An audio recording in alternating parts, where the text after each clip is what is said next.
మీరు అనుకున్న దానికన్నా అవతల వాళ్ళు చెప్తున్న దాంట్లో ఏదైనా సబబైన విషయం ఉన్నదా అని ఆలోచించగలిగినటువంటి శక్తి మనుష్యుడికి ఒక్కడికే ఉంది. కానీ దురదృష్టం ఏమిటంటే ఇవాళ నేను అనుకున్నదే చేస్తాను తప్ప ప్రాణం పోయినా సరే ఇంకొకడి మాట నేను వినను అని అనడమే చాలా గొప్ప విషయం కింద చలామణి అవుతోంది. కానీ మనకి పౌరాణిక వాంగ్మయం అంతా ఏం చెప్తోందంటే, మహాభారతం పంచమవేదం అని పిలుస్తారు.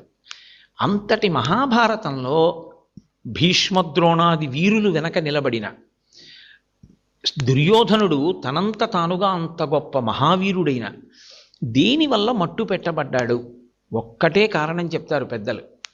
ఆయన జీవితంలో చెప్పకూడని మాట ఒకటి చెప్పాడు.